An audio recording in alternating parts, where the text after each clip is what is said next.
Hi friends, எல்லாருக்கும் வணக்கம். Welcome to my channel. இன்றைக்கி ப்ளவுஸ் வந்து நார்மல் ப்ளவுஸ் கட்டிங் வந்து போட போகிறேன். அவங்க வந்து அப்படியே எல்லாத்தையும் மடித்து தான் கொடுத்துட்டாங்க. அதனால் அயர்ன் பண்ணிவிட்டு அதுக்கப்புறம் தான் கட் பண்ண ஆரம்பிக்கணும். ப்ளவுஸ் வந்து இந்த மாதம் கொஞ்சம் வரல. ஒரு 4 ப்ளவுஸ் இருக்குது. அதை நான் அயர்ன் பண்ணி வச்சுருக்கேன். கொஞ்சம் ரெசின் ஒர்க் வந்து இருக்குது. ஃபோட்டோ கிச்சன் கொஞ்சம் கேட்டிருக்காங்க. அது 2 ரெடி பண்ணிகிட்டு இருக்கேன். அடுத்தது வந்து ஃபோட்டோ கிச்சன் வந்து என்னோடய சிஸ்டரோடது. அவங்களுக்கு ஒரு ஃபோட்டோ கிச்சன் ரெடி பண்ணியிருக்கேன். இது 2ம் வந்து இன்னொரு சிஸ்டரோடது. இது ஃப்ரீ தான். சரி, நானாக மேக் பண்ணுறேன். இதில் வந்து ஒரு ஃபோட்டோ கிச்சன் ரெடி பண்ணணும். அப்புறம் இது மட்டும்தான் ஆர்டர் வந்திருக்கு. Double side photo kitchen. இது வந்து அந்த ஷேக் ஹார்ட், அது இது இன்னும் ப்ரிப்பேர் பண்ணல. பாதி ப்ரிப்பரேஷனில் இருக்குது. இதுக்கு தான் கொஞ்சம் ஒர்க்கு நிறையா இருக்கும். இது வந்து சித்தி பொண்ணுக்கு வந்து கேட்டிருக்காங்க. எனக்கு மேரேஜ் ஆகலை, ஃபிக்ஸ் பண்ணியிருக்காங்க. அதனால் சரின்ட்டு அதை ரெடி பண்ணிகிட்ருக்கேன். இது என்னோடய சிஸ்டர், அவங்களோடது. இப்போ வந்து 2 ஆல்ஃபபெட் கீச்செயின் வந்து ஆர்டர் வந்திருக்கு. இதில் வந்து ஃப்ளவர் இருக்க மாதிரி, ப்ரெசிவ் பண்ண ஃப்ளவரு, அது லீவ்ஸ் இருக்க மாதிரி. இந்த சைடு வந்து gold colour கில்டஸ், block with gold colour. அவங்க நேமை பேக் சைடு எழுதி அதையும் கோட்டிங் கொடுத்துருக்கேன். அப்புறம் ஒரு keychain black with gold clear. இது எல்லாமே ரெடி பண்ணி வச்சுருக்கேன். இதுக்கப்புறம் தான் இதை ப்ராசஸ் பண்ணணும். இதை எடுத்து இங்கே வச்சுட்டேன். இந்த மாதம் பார்த்திங்கன்னா ஒரு லைனிங் ப்ளவுஸ் ஸ்டிச் பண்ணி கொடுத்துட்டேன். இது வந்து போன மாதத்தில் வந்து அவங்க 6 ப்ளவுஸ் கொடுத்துருந்தாங்க இல்லையா, அந்த ப்ளவுஸ் தான் இந்த மாதம் தைக்க போகிறேன். ஏன்னா போன மாதம் வந்து அவங்க அளவு கரெக்டாக இருக்கான்னு செக் பண்ணிட்டு தரேன்னு சொன்னாங்க. மற்ற எல்லா ப்ளவுஸையும் முடிச்சு கொடுத்துட்டேன். இப்போ அந்த 6 ப்ளவுஸ் தான் இது கூட ஆட் ஆகும் இந்த மாதம். போன மாதத்துக்கு கணக்கில் வராது. கொடுத்தாங்க, பட் ஆனால் தைக்கலை. சரி, இப்போ அப்படியே அயர்ன் பண்ணிவிட்டு கட்டிங் போடுறேன். உங்களுக்கு இந்த வீடியோ யூஸ்ஃபுல்லாக இருந்துச்சுன்னா கண்டினியூவாக வாட்ச் பண்ணுங்கள். அப்புறம் சில இது வந்து டிப்ஸ் வந்து சொல்லணும். இப்போ நம்ம வீட்டில் ஸ்டிச் பண்ணுறோம் இல்லையா, அப்போ வந்து த்ரெட்டெல்லாம் வந்து வீட்டுக்குள்ளே ஸ்ப்ரெட் பண்ணிக்கிட்டே இருக்கும். அதாவது நம்ம நடக்கிற இடத்துட்டெல்லாம் நம்ம காயிலெல்லாம் ஒட்டிக்கிட்டே போவோம். அதனால தான் இந்த மாதிரி கிராஸ் மேட் வந்து மிஷினுக்கு அடியில் வாங்கி போட்டிருக்கேன். மற்ற இடத்துட்டெல்லாம் போடலை. ஜஸ்ட்டு வந்து நான் மிஷினுக்கு அடியில் மட்டும் போட்டிருக்கேன். மிஷினுக்கு அடியில் சுற்றி வர மாதிரி இருக்கும். 2 மேட்டு வாங்கினேன். அந்த மேட்டை தான் இதில் நான் யூஸ் பண்ணியிருக்கேன். அப்போ வந்து நமக்கு என்ன ஆகும்னா, த்ரெட்டெல்லாம் நம்ம வந்து இப்போ ஸ்டிச் பண்ணும்போது அதிகப்படியாக நமக்கு வந்து வீட்டுக்குள்ளே வந்து பறந்துக்கிட்டு இருக்காது. அதனால தான் இந்த மேட்டு போட்டதுக்கு பிறகு நான் மந்த்லி ஒன்ஸ் எடுத்து அதை நல்லா தட்டிட்டு நிறையா, ஆனால் இதில் வந்து உள்ள அவ்வளோ வந்து செட் ஆகிருக்கும். அப்புறம் எடுத்துகிட்டு க்ளீன் பண்ணிட்டு பண்ணிவிடுவேன். அது மாதிரி நம்ம இந்த மாதிரி பெடல், அதாவது ப்ரெஸ் பண்ணி பண்ணுற மிஷினில் வந்து நம்ம ஒரு கால் தான் யூஸ் பண்ணுவோம். இன்னொரு காலை தூக்கி இங்கே வச்சுருவாங்க. சில பேர் இங்கே வைப்பாங்க, இந்த இடத்துல வைப்பாங்க, இல்லைன்னா இந்த இடத்துல வைப்பாங்க. அப்போ என்னன்னா, ரொம்ப நேரம் அந்த இடத்துட்டு கால் வைக்கும்போது ஒரு கால் மட்டும் கொஞ்சம் பெயின் ஜாஸ்தியாக இருந்துச்சு. அதனால் நான் என்ன பண்ணேன், இந்த அட்டை பாக்ஸ் ஒன்று வச்சுருக்கேன் பாருங்கள். அந்த அட்டை பாக்ஸில் இங்கே பாதி கால் வந்து இருக்கிற மாதிரியும் இதில் பாதி கால் இருக்கிற மாதிரியும் நான் வந்து இப்போ கொஞ்சம் பண்ணிகிட்டு இருக்க பிறகு இப்போ கொஞ்சம் கால் வலி கம்மியாக இருக்குது. அதாவது 1-2 ப்ளவுஸ் தைக்கிறவங்களுக்கு அது தெரியாது. நம்ம கண்டினியூவாக நிறையா தைக்கிறோம் அப்படின்றப்போ இது மாதிரி வந்து அதுக்கு பக்கத்தில் ஏதாவது பாக்ஸ் டைப்பில் போட்டுட்டு நம்ம மேலே தூக்கி அந்த இடத்துட்டு கால் வைக்கிறதுக்கும் கீழே வைக்கிறதுக்கும் கொஞ்சம் டிஃப்ரென்ஸ் இருக்குது. அங்கே கால் வைக்க ஆரம்பிச்சோன்னே இரும்பு தானே, நம்ம ப்ரெஸ்ஸு ரொம்ப ஓவராக ப்ரெஸ் கொடுக்குற மாதிரி இருக்கும். அது தெரியாது. ஸ்டிச் பண்ணிகிட்டே இருக்கும்போது நம்ம ப்ரெஸ் பண்ணுற அந்த இது வந்து ரொம்ப தெரியாது நமக்கு. அப்புறமா தான் ஐயோ ரொம்ப வலிக்குதே அப்படின்னு யோசிக்கும் போது தான் நம்ம அங்கே அழுத்தம் கொடுத்துருக்குற விஷயமே நமக்கு தெரியும். அதனால் மேக்ஸிமம் வந்து 2 காலும் பேலன்ஸில் இருக்கிற மாதிரியே, அதாவது சப்போர்ட்டுக்கு அந்த கால் வந்து நம்ம ரொம்ப அழுத்தம் கொடுக்காம ஓரளவுக்கு நம்ம அதை இது பண்ணால் கொஞ்சம் கால் வலிலாம் இல்லாமல் இருக்கும். நம்ம கரண்ட்டில் தான் தைக்கிறோம், இருந்தாலும் ஒரு காலில் வலிக்காது. இன்னொரு கால் ரெஸ்ட்டில் இருக்கிற கால் வந்து என்ன ஆகும்னா, நம்ம வந்து பேலன்ஸ்க்காக தூக்கி வைக்கும்போது கொஞ்சம் பெயினாக இருக்கும். இந்த டிப்பு உங்களுக்கு பிடிச்சிருந்ததுன்னா ஃபாலோ பண்ணிக்கிங்க. அப்படியே நம்ம கட்டிங் போடலாம். இந்த ப்ளவுஸ் அப்படியே அயர்ன் பண்ணி எடுத்துக்க வேண்டியதான். ஏன்னா அயர்ன் பண்ணாமல் போட்டோன்னு வச்சுக்கோங்களேன், நிறைய எடுத்துக்கிட்டு அப்படி அப்படியே சுருக்கமாக இருக்கும். ப்ளவுஸ் வந்து அந்தளவுக்கு நல்லா இருக்காது. அதனால் மேக்ஸிமம் அயர்ன் பண்ணிவிட்டு நீங்கள் வந்து ப்ளவுஸ் எல்லாம் கட் பண்ண ஆரம்பிங்க. அவங்க கஸ்டமர் மேலே நம்ம குறை சொல்லக்கூடாது. நாம் கொடுக்குற துணியை அவங்களும் குறை சொல்லக்கூடாது. அந்த அளவுக்கு நம்ம நடந்துக்கணும். அந்த ப்ளவுஸ்லாம் 1 மீட்ரு இருக்குது. இந்த ப்ளவுஸில் கொஞ்சம் வந்து சைடில் கம்மியாக இருக்குது. அதனால் இந்த ப்ளவுஸ் தைக்க முடியுதான்னு பார்க்கணும். அதனால் இந்த ஒரு ப்ளவுஸை மட்டும் தனியாக எடுத்து வச்சுட்டு மற்ற 3 ப்ளவுஸாக 4 ப்ளவுஸாக இருக்குது. அதை மட்டும் ஃபஸ்ட்டு கட்டிங் பண்ணிவிட்டு நான் அந்த தடவை ஸ்டிச்சிங் வீடியோவும் போடுறேன். உங்களுக்கு யூஸ்ஃபுல்லாக இருக்கும்னு நினைக்கிறேன். அவ்வளோதான், முடிஞ்சிச்சு. இது வந்து எப்படின்னா, நான் இந்த சைடு போட்டிருக்கேன். சரி, அட்ஜஸ்ட் பண்ணி ஏதாவது தைச்சிட முடியுமா அப்படின்னு சொல்லிட்டு. இதான் அளவு 80 தான் இருக்குது. 80 தான் இருக்குது. இந்த இது வந்து 1 மீட்ரு. இது எக்ஸ்ட்ராவாகவே இருக்குது. 1 மீட்ரு இருக்குது. இது மாதிரி இருந்துச்சுன்னா நம்ம வந்து ரெண்டையும் ஒன்றா போட்டு கட் பண்ணிட முடியாது. அதனால் அளவு ஒரே அளவாக இருக்கிறத ஒரு தடவையும் இதை ஒரு தடவையும் கட் பண்ணணும். அதனால தான் மாற்றி மாற்றி வச்சு கட் பண்ண வேண்டியதாக இருக்குது. அதனால் இதை கடைசியாக ஒரு இதை கட் பண்ணிக்கிட்டு அடுத்தது தான் ஒரு இது பண்ணணும். இப்போது நமக்கு கிளாத் வந்து நிறையா தேவைன்னு வச்சுக்கோங்களேன். இதை நல்லா ஓப்பன் பண்ணிவிட்டு கிளாத் வந்து நிறையா இருந்துச்சுன்னா எந்த பிரச்சனையும் இல்லை. சப்போஸ் கம்மியாக இருந்துச்சுன்னா நமக்கு என்ன பண்ணுறது, அதுக்கேற்ற மாதிரி அட்ஜஸ்ட் பண்ணி பண்ணணும். அதே மாதிரி நீங்கள் போடும்போது இந்த ஸ்டிக் பண்ண அந்த ஸ்டிக்கர்ஸ்லாம் இருக்கும் இல்லையா, அது வந்து நம்ம இந்த சைடு வர மாதிரி இருக்கணும். ஆம்கோல் சைடு போயிடுச்சுன்னா கட் பண்ணிடலாம். அதை வந்து நம்ம கிராஸ் பீஸாவோ இல்லை பட்டிக்காவோ எதுக்கோ யூஸ் பண்ணிடலாம். ஆனால் வேறு ஏதாவது யூஸ் பண்ணுற மாதிரி இருந்ததுன்னா கஷ்டமாக இருக்கும். மொத்தம் 4 ப்ளவுஸு ஒரே அளவில் இருக்குது. ஒரு ப்ளவுஸ் மட்டும் வேறு அளவில் இருக்குது. ஓகே, எல்லாத்தையும் ஒன்று மேலே ஒன்றா எடுத்து போட்டுட்டு, கொஞ்சம் சின்ன டேபிள் தான், பெரிய டேபிள் இல்லை. ஸ்பேஸ் இல்லை வீட்டில், ஸ்பேஸ் வந்து கம்மியாக இருக்குது. இந்த ரூமையே நான் வந்து ஆக்குப்பை பண்ணிட்டேன். இந்த ரூமில் வந்து வீட்டுக்கு தேவையான திங்ஸ் தான் இருந்துச்சு. நான் வந்து மிஷின் யூஸ் பண்ண ஆரம்பித்ததுக்கு பிறகு வெளியில் தான் போட்டு ஹாலில் தான் தச்சிட்டு இருந்தேன். அங்கே நிறைய துணி கிளாத்து பறக்க ஆரம்பிச்சிது, அப்புறம் த்ரெட்டெல்லாம் பறக்க ஆரம்பிச்சிது. எல்லாரும் கால்லேயும் மாட்டோம். குறிப்பாக பார்த்தாங்கன்னா ரெஸ்ட் ரூம்லாம் போகும்போது காலிலே வருவார். அப்போ அந்த ரூம்லலாம் நிறைய கிடக்கும் ஸ்டார்டிங்கில். அதுக்கப்புறம் தான் இந்த மேட்டு வாங்கி ஃபஸ்ட்டு கால் மீதி தான் போட்டு பார்த்தேன். ஆனால் அது வந்து எனக்கு கொஞ்சம் இதுவாக இருந்துச்சு. அதனால் அது அந்தளவுக்கு பெருசும் கிடைக்கல. அதனால தான் சரி இந்த வந்து ஆன்லைனில் கொஞ்சம் செக் பண்ணி பார்த்து வாங்கினேன். ஆனால் இது கொஞ்சம் பரவாயில்ல. கொஞ்சம் நம்ம இடத்த க்ளீனாக நீட்டாக வச்சுக்கிறதுக்கு இது நல்லாயிருக்கு. நீங்களும் இந்த மெத்தடை ட்ரை பண்ணி பாருங்கள். கண்டிப்பாக வீட்டுக்குள்ளே எங்கேயும் ஸ்ப்ரெட் ஆகாது. த்ரெட்டு பறந்துக்கிட்டே இருந்ததுன்னு வச்சுக்கோங்களேன், நமக்கும் கஷ்டமாக இருக்கும். இப்போது நான் ஃபோல்ட் பண்ணிட்டேன். அவ்வளோதான், வேலை முடிஞ்சிருக்கு. இப்போது இந்த அளவு ப்ளவுஸ் வச்சு தான் நம்ம வந்து ஸ்டிச்சிங் பண்ண போகிறோம். அதனால் வந்து அளவு ப்ளவுஸை வந்து சரிசமமாக எடுத்து வச்சுட்டு அந்த பேக் போர்ஷனை வந்து நீங்கள் ஆல்ரெடி பழைய வீடியோ பார்த்துருந்தீங்கன்னா தெரிஞ்சிருக்கும். பின் பண்ணிவிட்டு பண்ணிங்கன்னா உங்களுக்கு வந்து எங்கேயும் நகர்ந்து போகாது. அதனால் மேக்ஸிமம் கிளிப்பாவது பின்னாவது யூஸ் பண்ணிக்கங்க. கீழ்ப்பக்கம் சரிசமமாக இல்லை, இன்கேஸ் நீங்கள் எடுக்கும்போது சரிசமமாக இருந்துச்சுன்னா அப்படியே யூஸ் பண்ணிக்கலாம்.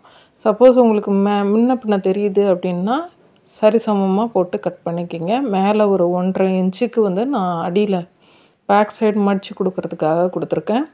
ஹிப் போர்ஷன் வந்து பேக் போர்ஷன் கட் பண்ண போகிறோம் இல்லையா, அதில் பேக் சைடு நெக்கு ஷோல்ட்ரு வந்து கொஞ்சம் அகண்டு இருக்கும். அதை சரியாக எடுத்து வச்சுட்டு ஷோல்ட்ரு ஆம்கோல் எல்லாத்தையும் அந்தந்த பாயிண்ட்டு மார்க் பண்ணிக்கணும்.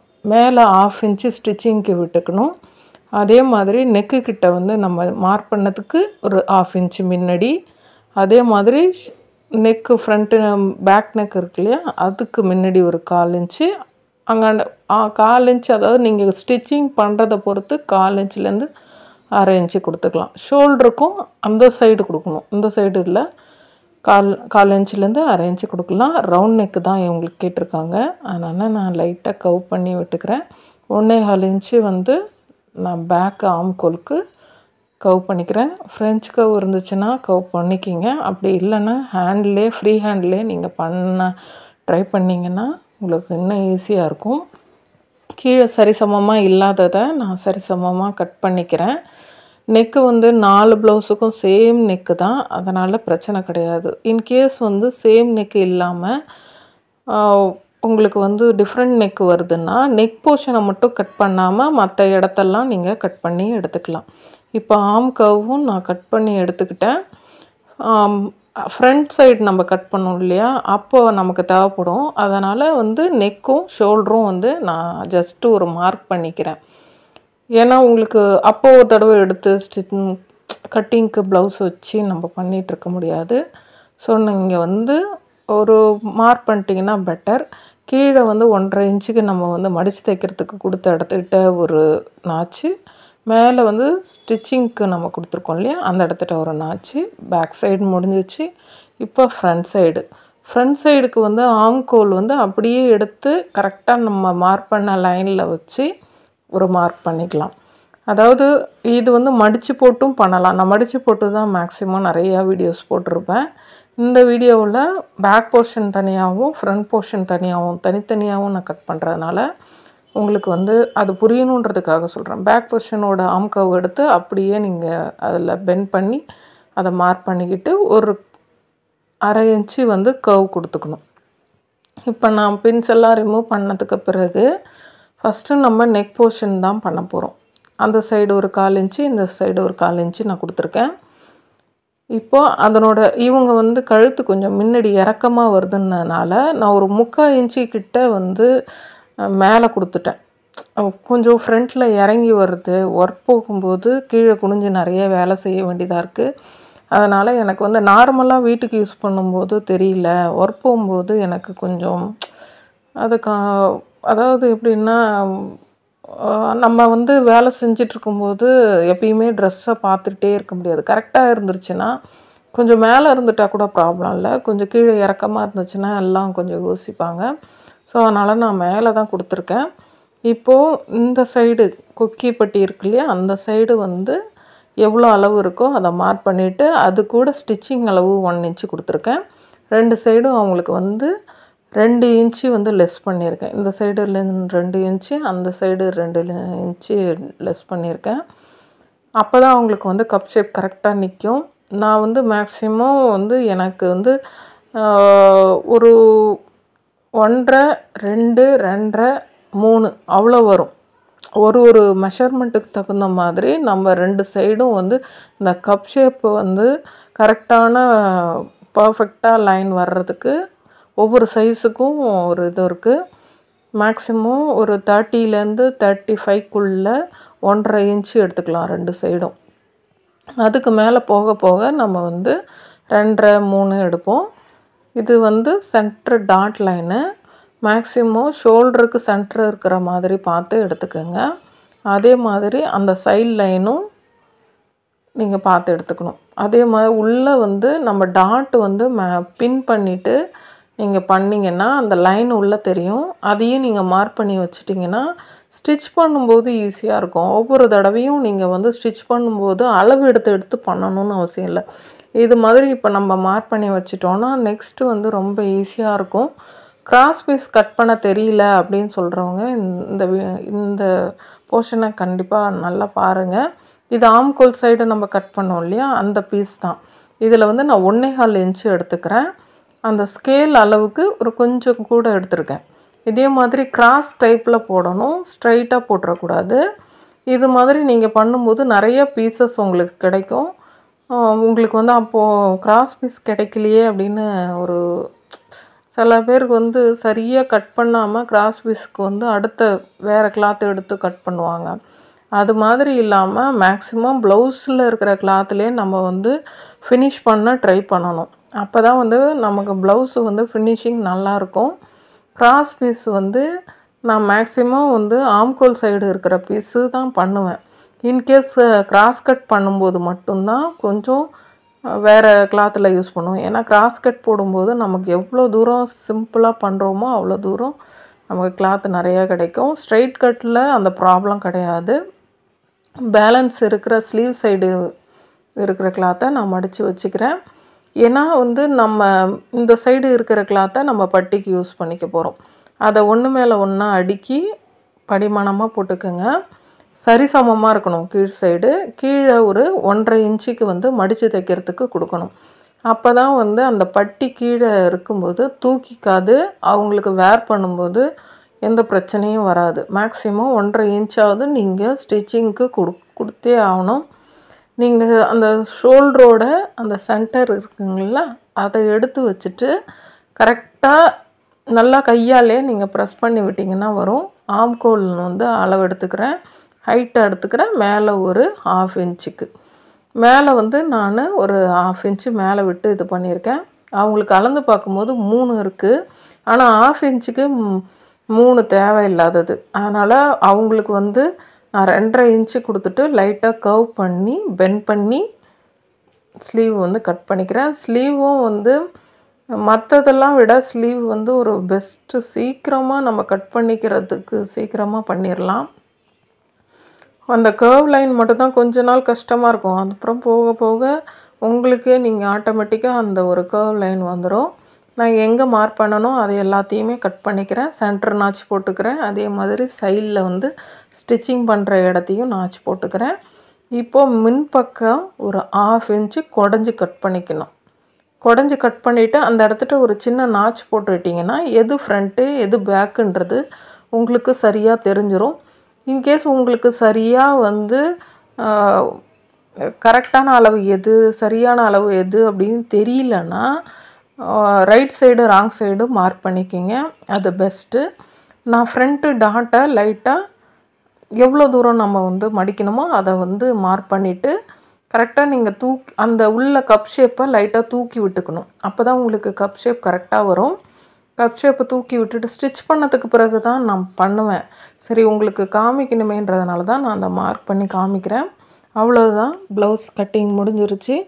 நெக்ஸ்ட் வீடியோ நான் ஸ்டிச்சிங் வீடியோ போடுறேன். நார்மல் ப்ளவுஸு டீட்டெயிலாக ஸ்டெப் பை ஸ்டெப்பாக ஒவ்வொரு பாயிண்ட்டாக சொல்லித்தரேன். இவ்வளோ நேரம் வீடியோ பார்த்ததுக்கு ரொம்ப நன்றி. தேங்க்ஸ் ஃபார் வாட்சிங்.